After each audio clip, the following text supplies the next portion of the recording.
हरिओम। नमो नमः। मैं आचार्य दिव्येश्वर शास्त्री दिव्यवाणी संस्कृतम में आपका हार्दिक स्वागत करता हूं। छात्र छात्राओं, अध्यापक बंधुओं, आज हम पहल अभिहस्तांकन असाइनमेंट क्रमांक 5 और कक्षा 11वीं की पहल असाइनमेंट टेस्ट के बारे में विचार करने जा रहे हैं। पहल प्रश्नों की उत्तर इस पाठ में बताने का प्रयास कर रहा हूं मैं। छात्र छात्राओं को सही उत्तर नहीं मिल पाता है और सही उत्तर वो नहीं लिखते हैं और गलतियां भी करते हैं, तो इसके माध्यम से, इस चैनल के माध्यम से आप तक पहुंचाने का प्रयास किया जा रहा है। आइए प्रश्नों को जानते हैं और उसके बारे में उत्तर सीखते हैं। उसको सुन करके, देख करके आप लिखने का प्रयास करेंगे। धन्यवाद। सर्वे प्रश्न समाधेयः, सभी प्रश्न का समाधान करना है। इसमें पहला प्रश्न है, रिक्त स्थानानि पूरयत, खाली स्थान को पूर्ति करेंगे। प्रश्न देखते जाएंगे आप और उसका उत्तर भी देखते जाएंगे। अस्ति भू मेखलैव, अस्ति भू मेखलैव, यहाँ पर खाली स्थान दिया है, तो वहाँ पर खाली स्थान पर आपको विंध्यावटी, खाली स्थान में करेंगे विंध्यावटी नाम। और दूसरा है ममैव जायमानस्य, खाली स्थान में जननी, है ना, में जननी मृता, तो यहाँ पर प्रसव वेदना, इस खाली स्थान पर आएगा प्रसव वेदना 2 नंबर पे। और 3 नंबर पर तात खाली स्थान मदरक्षणे आकुलः अभवत्, तो यहाँ पर स्नेह परवशः। ध्यान देंगे, पहला का खाली स्थान में आएगा विंध्यावटी और दूसरा का है, इसमें आएगा प्रसव वेदनया, दूसरा खाली स्थान में प्रसव वेदनया और तीसरा है स्नेह परवशः। ये 3 खाली स्थान पर अ नंबर में आपको भरना है। और दूसरा है ब नंबर, अधोलिखित प्रश्नयोर उत्तरम द्वयम संस्कृत भाषया लिखत। ये 2 प्रश्न दिए जा रहे हैं, इसके उत्तर आपको संस्कृत में लिखना है। तो तापसी बालाय क्रीडनार्थम किम दत्तवती, किम के स्थान पर आप लिख देंगी, है ना, मृत्तिका मयूरम दत्तवती। ध्यान दें, तापसी बालय क्रीडनार्थम किम दत्तवती, तापसी बालक के लिए खेलने के लिए क्या दी, तो मृत्तिका मयूरम, मिट्टी के मयूर दी, तो उत्तर आएगा मृत्तिकया मयूरम, मृत्तिका मयूरम। दूसरा है हारितः कस्य सुतः आसीत्, तो हारित जो है ना किसका पुत्र था, तो इसमें आएगा आपका, है ना, कस्य के स्थान पर आ जाएगा आपका जाबाली मुनेह, जाबाल मुनेह, जाबाली नाम का जो है ना, जाबाल नाम का एक मुनि था, उसका बेटा था, तो कस्य के स्थान पर जाबाली मुनेह ऐसा कर देंगे। जाबाल मुनेह भी कर सकते हैं, जाबाली मुनेह कर सकते हैं, दोनों उत्तर सही है। तो ये पहला प्रश्न का उत्तर हो गया। अब दूसरा प्रश्न है, अधोलिखित श्लोकस्य स्वमातृभाषा सप्रसंगम व्याख्यां कुरुत। ये जो श्लोक है इसका सप्रसंग जो है ना मातृभाषा में, हिंदी भाषा में व्याख्यान करना है। तो पहला श्लोक है, मनोरथाय नासंसि किम बाहु स्पंदसि वृथा पूर्वावधरितम श्रेयो दुखाय परिवर्तते। तो इसमें आपको सबसे पहले तो इसका परिचय देना है कि श्लोक कहाँ से लिया गया है। इस श्लोक का, ये श्लोक लिया गया है अभिज्ञान शाकुंतलम, है ना, कक्षा 11वीं के पाठ में जो निर्धारित है अभिज्ञान शाकुंतलम नाटक से यह श्लोक लिया गया है ना। इसको आप कह सकते हैं कालिदास द्वारा प्रणीत अभिज्ञान शाकुंतलम नामक नाटक से यह लिया गया है। और यह श्लोक कहाँ का है, तो अभिज्ञान शाकुंतलम नामक नाटक की 7वां अंक का यह श्लोक है। और इस श्लोक में प्रसंग में आप लिखेंगे, इसमें दुष्यंत जो है ना शकुंतला के बारे में सोचते हुए कहते हैं, शकुंतला के बारे में उनको एक अनुमान होता है उसके बारे में जब वो ऋषि आश्रम में प्रवेश करते हैं तो उस समय शकुंतला के लिए उनका मन में जो विचार आता है उसके बारे में कहा गया है। तो इसका अब व्याख्या में लिखे, मनोरथाय नासंशय किम किम बाहु स्पंदसी वृथा। इसका व्याख्या में लिखेंगे, हे बाहु तू क्यों व्यर्थ फड़क रहा है ना। इसको लिखेंगे, हे बाहु तू क्यों व्यर्थ फड़क रहे हो, है ना। दूसरा है मनोरथाय नासंशय, मैं अपने मनोरथ की पूर्ति के लिए, मैं अपने इच्छा की पूर्ति के लिए कामना नहीं करता। यहाँ पर दुष्यंत कह रहे हैं कि हे बाहु तुम क्यों व्यर्थ फड़क रहे हो, मैं अपनी लालसा के लिए, अपनी इच्छा पूर्ति के लिए, है ना, कार्य नहीं करता। क्योंकि पूर्वावर्धितम श्रेय दुखाय परिवर्तति, है ना। क्योंकि पहले से जिस श्रेय को हम छोड़ चुके हैं, जिस कल्याण के बारे में हम छोड़ चुके हैं, वह बाद में दुखाय परिवर्तति, है ना, दुख के लिए प्रवृत्त हो जाता है, पर दुख में परिवर्तित हो जाता है। पहले से हम किसी के बारे में अच्छे ही सोच लेते हैं तो हो सकता है दुख में परिवर्तित हो जाता है। अर्थात पूर्व की यादें दुखदायी होती हैं, पहले जो याद किया हुआ चीज होता है वो दुख कारक उत्पन्न हो जाता है। तो इसमें आप समझ गए होंगे। आप संदर्भ में पुस्तक का परिचय लिखेंगे। यह कक्षा 11वीं के पाठ से लिया गया है। 11वीं की पाठ है पंचमः पाठ, और पाठ का नाम है वीर सर्वदमन। और यह पाठ अभिज्ञान कालिदास प्रणीत अभिज्ञान शाकुंतलम नामक नाटक से लिया गया है, और उसमें भी उसका 7वां अंक है। 7वां अंक में प्रसंग में आपका आएगा, दुष्यंत ऋषि के आश्रम में पहुंचते हैं, वहाँ पर शकुंतला का याद आते ही वहाँ इस प्रसंग में उस श्लोक को कहते हैं कि हे बाहु तू क्यों व्यर्थ भटक रहा है, मैं अपने मनोरथ, अपनी इच्छा की कामना के लिए कोई कार्य नहीं करता। क्योंकि पहले से जिस चीज को, जिस श्रेय को, जिस कल्याण को मैं त्याग चुका हूँ, और उसके बारे में चिंता करो, दुखा या परिवर्तित हो, दुख के लिए हो सकता है। पूर्व की बातें, अर्थात पूर्व की बातें हमें दुखदायी होती, इसलिए तू व्यर्थ में हे बाहु तू मत फड़क, ऐसा इस श्लोक का आशय है। दूसरा श्लोक है ब अर्ध पितस्तरम मातुर आमर्द क्लिष्ट केसरम प्रकृतुम सिंह शिरु बलात्कारेण कर्षति। तो यहाँ पर ये दिया है कि अर्ध पितस्तरम, मात एक शेर का बच्चा, ये भी वही है। ये इसका भी संदर्भ वही रहेगा क्या कि यह कक्षा 11वीं की पाठ्य पुस्तक से लिया गया है। पाठ का नाम है पंचम पाठ वीर सर्वदमन, कालिदास जी द्वारा प्रणीत अभिज्ञान शाकुंतलम नाटक की 7वां अंक से लिया गया है। और प्रसंग में, है ना, प्रसंग में आप दुष्यंत का ही प्रसंग लेंगी, है ना। दुष्यंत यहाँ पर इस प्रकरण में,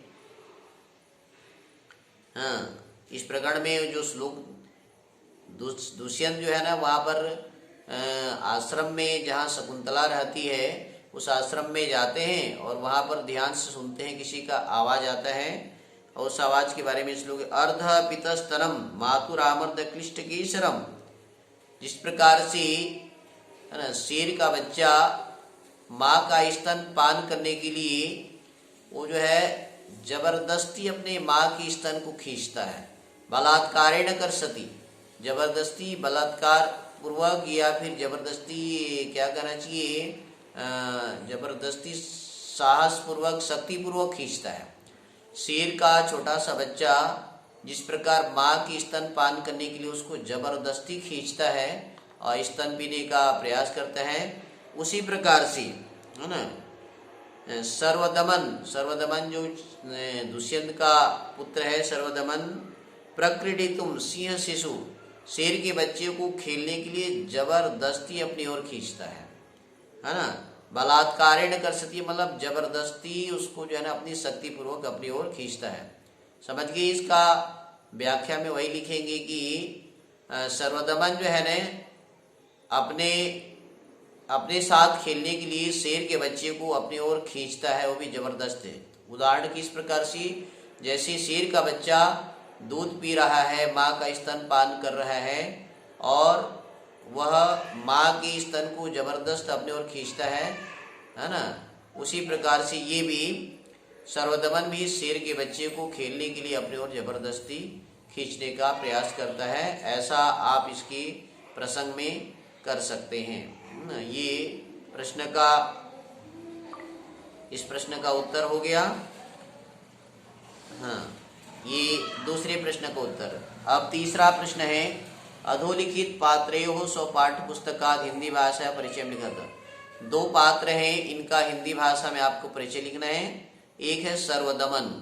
सर्वदमन के बारे में आपने सुना, यह अभिज्ञान शाकुंतलम नामक नाटक जो कालिदास द्वारा प्रणीत है, उस नाटक की 7वां अंक से यह जो है ना, यह नाटक को जो है ना प्रस्तुत किया गया है। और सर्वदमन जो है ना दुष्यंत और शकुंतला का पुत्र है। बहुत ही वीर और बलशाली बालक होता है। ऐसा बालक जो शेर के साथ खेलने की इच्छा प्रकट करता है। अभी आपने श्लोक सुना कि जबरदस्ती शेर के बच्चे के दांत को जो है ना गिनता है, उसको जो है ना बोलता है कि हे शेर तुम मुंह खोलो, मैं तुम्हारा दांत गिरूंगा। ऐसा वीर और साहसी बालक सर्वदमन है। सर्वदमन का परिचय आप लिखिए। उसकी माता का नाम शकुंतला है और पिता का नाम दुष्यंत है। शकुंतला और दुष्यंत का गांधर्व विवाह हुआ था और शकुंतला साप ऋषि दुर्वासा के साप के कारण से है ना मारीची ऋषि के आश्रम में रहते हैं। वहीं पर सर्वदमन का जन्म हुआ है और पशु पक्षियों के बीच में वह रहता हुआ आश्रम में निवास कर रहा है। शेर के बच्चों का दांत गिनता है। इस प्रकार से उसमें परिचय में आप लिखिए। यह कक्षा 11वीं का पाठ्यक्रम में है। आगे है इसमें सबर स्वामी। ये सबर स्वामी सबर सेनापति है। सबर सेनापति का परिचय भी यहीं पर आपको मिल जाएगा। ये आप वहाँ पर सबर सेनापति के बारे में एक पाठ है, सुख सावको दंतः, है ना, सुख सावक है ना, तोते का छोटा बच्चा उदंतः, है ना, उसने क्या कहा। यहाँ पर मध्य प्रदेश अंतर्गत पंपा नदी के किनारे एक सेमल का पुराना वृक्ष था। उस वृक्ष में एक वृद्ध तोती निवास करता था। ठीक है, उसी प्रसंग में है, वृद्ध तोते वहाँ निवास करता था और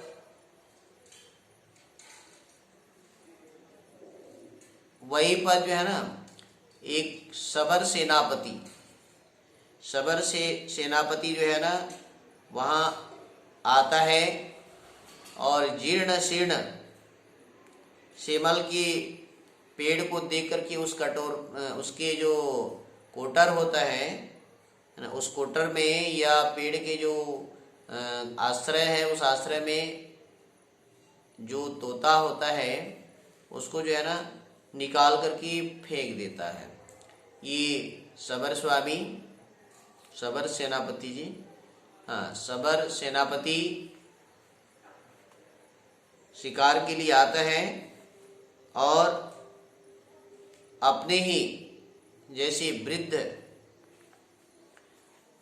तोते को देख करके उसको पकड़ करके फेंक देता है। तो इस प्रकार से सबर सेनापति के बारे में आप परिचय लिखेंगे कि यह सुख सावको दंतः पाठ से उद्धृत है या लिया गया है ना। तोता ने इस पाठ में क्या क्या कहा वर्णन है। और सबर सेनापति एक शिकारी है जो कि पुराने सेमल पेड़ के पास आकर के उसे सेमल पेड़ से वृद्ध तोते को निकाल करके फेंक देता है। इस प्रकार से आप उसका परिचय लिख सकते हैं और थोड़ा सा इसकी कहानी को आप जाकर के पुस्तक में पढ़िए तो आपको स्पष्ट हो जाएगा। चलिए आगे अगला प्रश्न है, प्रश्न क्रमांक 4। मंजूषातः समुचित वाक्यानि चित्वा वार्तालापम पूरयत। ये जो है मंजूषा का अर्थ है पेटी। पेटी में इसके उत्तर दे रखे हैं नीचे, उसमें से इन खाली स्थान को भरना है। जैसे भवतः नाम किम, तो यहाँ पर लिख सकते हैं मम नाम विवेकः। ये उत्तर दिया है, देखिए इसमें विवेक दिया है तो पहला उत्तर में आप विवेक भर सकते हैं। भवान कति वर्षीयः, तो यहाँ पर लिख सकते हैं अहम, है ना, आप कितने वर्ष के हैं, तो यहाँ पर लिखेंगे अहम सप्तदश वर्षीय। उत्तर में आएगा अहम सप्तदश वर्षीय, यहाँ से लेंगे सप्तदश वर्षीय को।